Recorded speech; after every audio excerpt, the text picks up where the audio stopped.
Good morning, my name is Josh from CyclonesOZ and here is your latest forecast update for March 21st, 2025. A lot to get through around the nation today. We're going to start things off up in far north Queensland where heavy rainfall has been problematic over the last week. It has since eased off in the last couple of hours, but we have had some heavy showers and rain bands overnight. One that's set over Townsville that's left some parts of the southern parts of Townsville with up to 150 millimetres of rain in the gauge in the last 24 hours. Another rain band is now streaming in around the Paradise Lagoon area and around the Paloma Dam. They're receiving some pretty significant falls at this point here, and the rainfall accumulations are expected to continue throughout the remainder of this morning. Rainfall is continuing to ease off, though you can see there's just much less convection, much less rainfall and shower activity on the radar imagery over far north Queensland right now.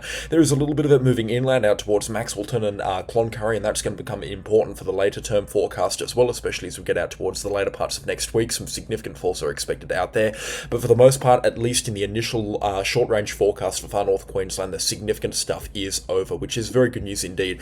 We still have moderate flooding at Halifax. The river levels there now dropping quite significantly and quite quickly. They're not dropping rapidly, but they will be clearing out of the flood zones by later on this evening and into early tomorrow morning. The flooding has been a problem across the Bruce Highway as well, and I can imagine that there is some significant damage to the road there once again in the wake of some significant flooding that we had there about a month ago. And you can actually see that there is, from the webcam footage here up around Halifax, there is actually members of the SES on the ground right now just clearing stuff out of the debris that some of this just flood water has left everywhere. So this is the webcam at Halifax, and you can see those bright green vests there means that the bridge is now beginning to be cleared. Now I'm not sure if this is on the Bruce Highway here or just on a different road. It looks like it is on a different road. It's at the Seymour River, but you do get an idea that the Bruce Highway has had some significant losses overnight. I mean, this is it here at Ingham, or just north of Ingham. You can see some significant water levels over the road here at the Bruce Highway, and that has stopped traffic in its tracks. But again, those water levels now beginning to drop throughout the remainder of today. Again, I do advise against discretionary travel, at least this morning. You should be fine later on this afternoon. There will still be a few showers moving through, and you can see in the latest frames of the radar, the rainfall is still moderate as you get further offshore, and some of this stuff here will cause sharp rises in floodwaters in short periods of time. So again, just make sure you are playing it very safe here around some of these roads, especially ones that have a history of flooding on some lighter than normal rainfall. But up in far north Queensland, it looks like the really heavy stuff is now cleared out for a good couple of days. And if we take a look at the forecast now, you can see for the entirety of the Cape York Peninsula, for the most part, looking a little bit drier for the next couple of days. A few showers and thunderstorms expected here and there tonight, and also towards tomorrow night as well, especially as you get over towards the western half of Queensland into the bottom end of the Cape York Peninsula around Croydon and Georgetown. Some thunderstorm activity expected there, but the showers and storms not returning to far north Queensland in a significant manner for a good couple of days by the looks of things. There will still be a few showers and storms here and there, and we will see some heavier than usual showers through Sunday and in towards Monday, especially along the Cassowary Coast. In fact, we could be looking at isolated periods of heavy rainfall along the Cassowary Coast with up to 150 millimetres possible on Monday afternoon, and then some heavy falls expected to return on Tuesday. And this leads me into the forecast part of the video. We are expecting tropical moisture to return back in big fashion for far north Queensland, that's for sure. We're expecting either tropical low or monsoonal activity to develop in the Gulf of Carpentaria. It's still a little bit too early to tell, but elongated low pressure systems over the top end of the Northern Territory will start driving in rainfall through the Gulf of Carpentaria. And as we normally see with rainfall moving in a northwesterly or a northerly fashion through the Gulf of Carpentaria, through Tuesday we normally see this rainfall then move in through an easterly fashion over in the Coral Sea, and that just gets itself tied up in far north Queensland, and we see some ludicrous rainfall accumulations over there as a result. So mark my words, for the far north coast of Queensland, the Cassowary Coast around Cardwell, Hinchbrook Island, and even as far south as Townsville and Ayr, the rainfall is not done yet. The wet season still has a lot of kicking to do, and it looks like some very significant falls are on the cards. So pay close attention over the next couple of days, and pay close attention over the next couple of minutes, and I'll tell you exactly how much rainfall you can expect in your location. So through Tuesday and Wednesday, we're going to see the development and the maturity of this low pressure system over the Northern Territory. It actually looks like it might develop into a tighter low pressure system by the looks of things, all the while through Monday, Tuesday and Wednesday, dragging in heavy showers across far north Queensland. And you can see between major forecast models, whilst there are some discrepancies between the exact timing and location of this low pressure system, the one thing remains constant. There's going to be plenty of intermittent heavy showers and rain bands moving through far north Queensland, especially along the Cassowary Coast, but also in the western half of Queensland as well. Anywhere north of Mount Isa, some significant rain bands can be moving ashore and moving through those areas. Rainfall will continue through Wednesday and in towards Thursday as well. Very heavy falls expected through Thursday and Friday into the Big Bend area of far north Queensland, and then moderate heavy showers expected through Friday and Saturday across the North Queensland coastline between Cardwell down towards Rockhampton, or even as far south as Rockhampton. The forecast for this is still a little bit uncertain at this time. You can see there are some discrepancies between major major forecast models, but certainly looking like a possibility at this time.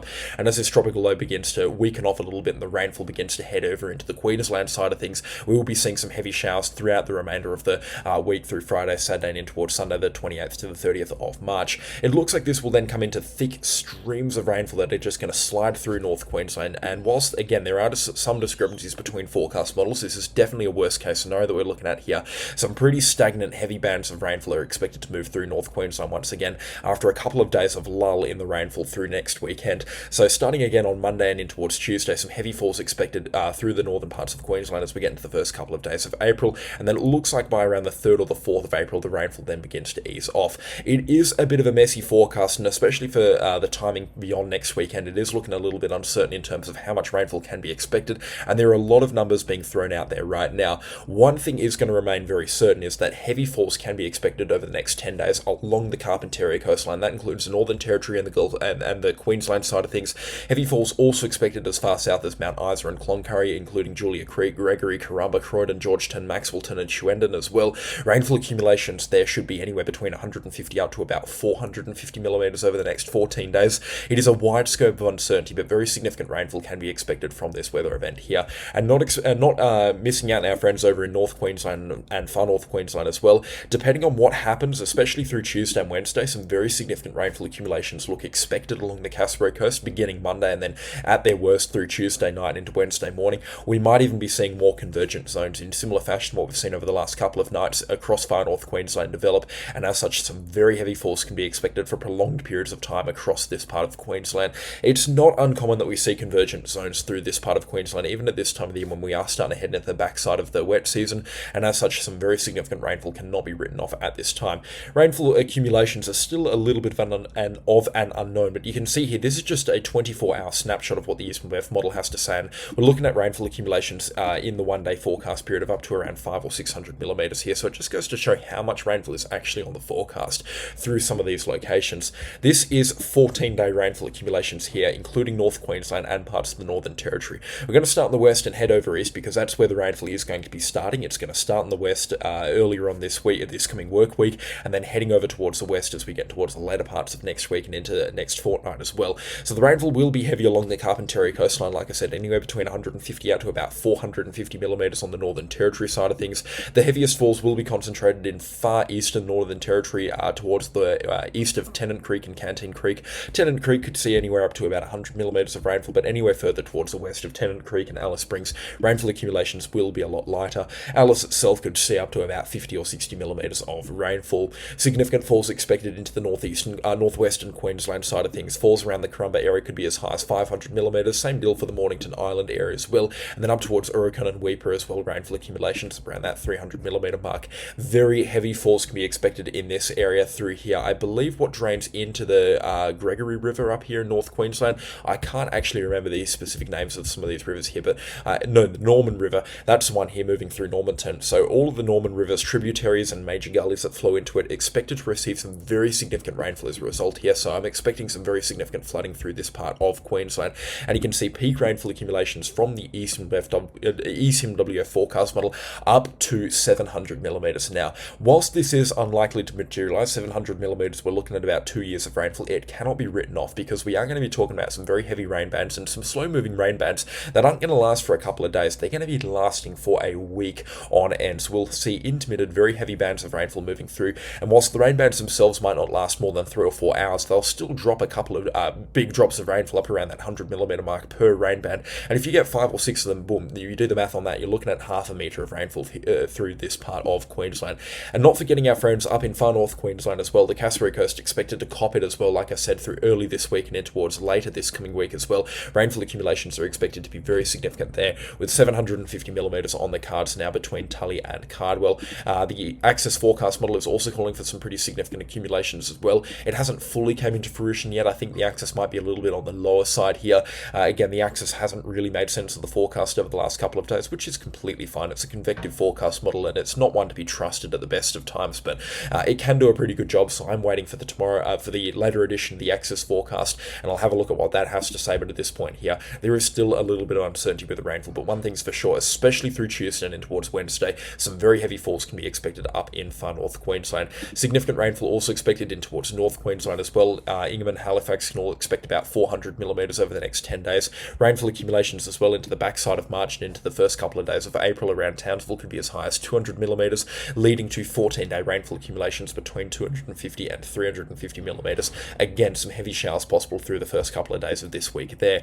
Rainfall accumulations into the North Queensland area, especially further inland, if these rain bands do materialise, and you can see, again, there are just some discrepancies between major forecast models, but it certainly looks like for locations around the North Queensland coastline, Mackay, and then further inland out towards Huandon, Matabara, Claremont, these locations all through here could see some very significant rainfall. I'm not 100% sure of what to classify this. I believe this is still the lower Burdekin catchment through here, or into the Mackay area. I'm not 100% sure of the specific name for this region of Queensland here, but some very significant rainfall can be expected anywhere north of Emerald, Blackwater, Jericho, and then Longreach as well throughout the next 14 days, especially beyond about the 30th or the 31st of March. Some very heavy falls can be expected in this part of Queensland. Now, this is more of a heads up at this point, especially later on into the forecast period. There's no need to be making preparations if you live in these areas through here. So Moranbah, Claremont, Emerald, Dingo, Ogmore, Rockhampton. Whilst some heavy rainfall is on the cards over the next 14 days, it is going to be a lot later on into the forecast period. So there's no need to prepare right now. And I recommend just sleeping on the forecast for the next couple of days or so until about Wednesday or Thursday next week. And we'll have some definitives on what is actually expected in terms of the rainfall amounts. Some good falls still expected through early this week as well, but they shouldn't be problematic in terms of flooding. Now, as we know, up in far north Queensland, they are saturated, so any further rainfall, especially even 100 or 200 millimetres, is going to cause some concern. So when you have 750 millimetres of rainfall on the forecast, the majority of which will fall on 3 days, that has some people very concerned for flooding, and I reckon people around the Tully River and the Herbert River once again need to be on edge for some major flooding in their catchments over the next week or so. Now, especially through Tuesday and Wednesday, I reckon Wednesday will be the concerning flood day, but if you live in a very flood-prone area, I recommend making some preparations right now. Not only are some heavy showers still possible through Saturday and Sunday, especially through parts of the Herbert catchment and further inland from some of these thunderstorms. So getting yourself ready for some flooding is probably a good idea to do it sooner rather than later, just to be safe rather than to be sorry. But if you live in a flood-prone area and you tend to flood or have flooding concerns on major flood days, then I would recommend making some preparations, moving livestock and property up to higher paddocks and higher ground, moving stuff or valuable stuff up into the second story of the house as well, and preparing for some significant rainfall to come through. Whilst this isn't likely to develop into a flooding emergency like we saw at the start of this year through January and February, it certainly is a lot of rainfall and certainly something to be taking very seriously, that's for sure. I'll have more on this over the course of this weekend, and we'll return to twice daily forecast updates if this does become a significant problem for North Queensland.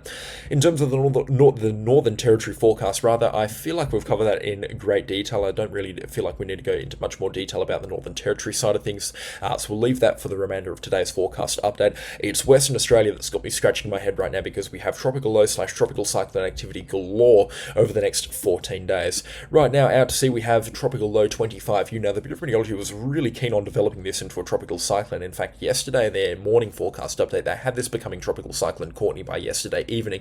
It's not going to do that, and I feel like it was actually a pretty obvious call considering the displaced low level centre and the fact that the system is just really struggling due to very high levels of wind shear at this point in time. Now, whilst this system still does have a fighting chance over the remainder of this weekend, and it does actually have some gale force winds over on the northern side of it, and it could still intensify throughout the remainder of today, and if it blows up some significant convection tonight into tomorrow, there is a chance of becoming tropical cyclone Courtney, but the chances of that are fading very fast, and it needs to get its act together immediately for that to occur. So I really don't think we're going to be seeing tropical cyclone Courtney well out to sea here, and of course it goes without saying, considering its distance from the West Australian coastline, it is of course no threat to land. Early next week, we're expecting a tropical low to develop offshore from the Pilbara coastline. There's no precursor stuff for it right now, but some increases in convection now starting to become apparent on the radar and the satellite imagery offshore from the Pilbara coastline and south of Indonesia, and as such we are expecting this tropical low to develop pretty shortly. This will then spin up into a tropical low / tropical cyclone sometime mid next week. We could be seeing this become tropical cyclone Courtney as early as Wednesday, but most likely around Thursday or Friday, well offshore from the West Australian coastline as well. A couple of days ago we were more concerned about the West Australian cyclone impact here, with gale force winds extending between Carnarvon up to Karratha and some isolated periods of heavy rainfall as well, but to be honest, we're not expecting any impacts now, just a few light showers here and there, and maybe some blustery winds on some of the outer islands, such as Varnus Island and Barrow Island, but for the most part, winds and rainfall will keep themselves well offshore from the Pilbara coastline, and not to mention the fact that this system here, for the most part, is going to be exceedingly weak throughout the remainder of its life.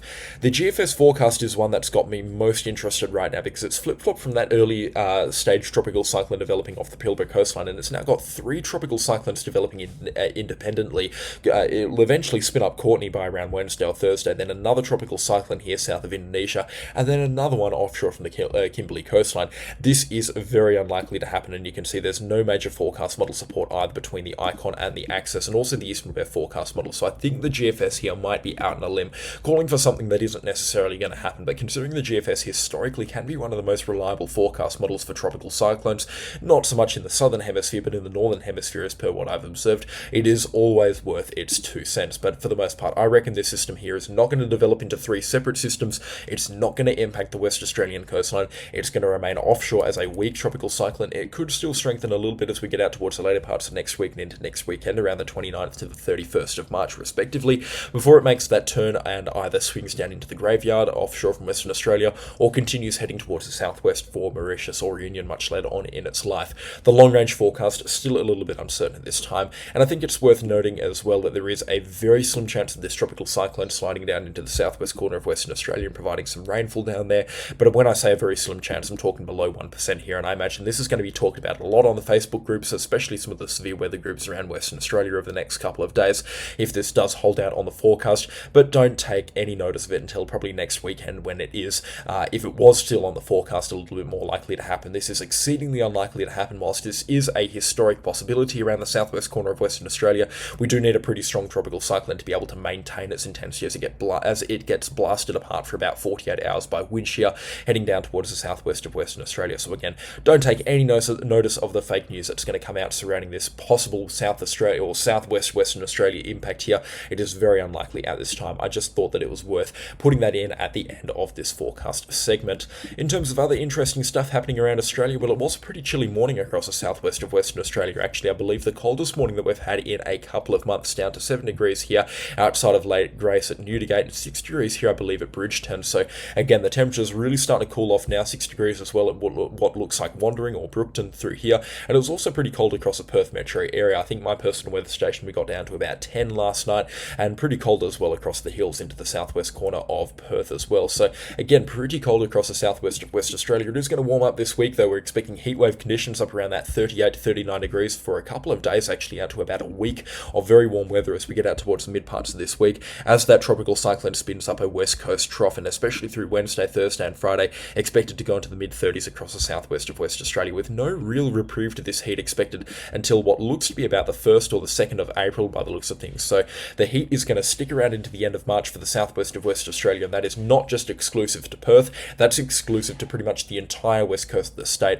We could be seeing temperatures tickle 40 degrees again around the Perth metro area, especially into the northern suburbs, before those temperatures finally cool off in time for April. And as we normally see with these temperatures, they get dragged off into South Australia. We could be seeing some warm temperatures through South Australia throughout the last couple of days of March and the first couple of days of April, and it could also get quite warm across parts of Victoria as well into the first couple of days of April. Certainly something worth mentioning as well on the forecast. It is going to get quite warm here and there. In terms of cold front activity, there isn't an awful lot either on the forecast as well. We have had a couple of significant cold fronts over the last 72 hours, one for Tasmania and one for Victoria, but in terms of rainfall accumulations across the southern parts of Australia, that Tasman Sea high pressure, not the Tasman Sea, the Tasman Sea high pressure system and the Great Australian Bight high pressure system working overtime, keeping those nasty weather conditions at bay for another couple of weeks. But in terms of the weather forecast, that basically does it. There's nothing interesting for New South Wales, Victoria, Tasmania, South Australia, or even parts of Western Australia either. Stable and calm conditions over the next week. A special shout out to the channel sponsors. Their names are on screen right now, and again, I could not run the show without them, and their support is much appreciated. But that is all from me today, and I'll catch you all in the next storm. Goodbye.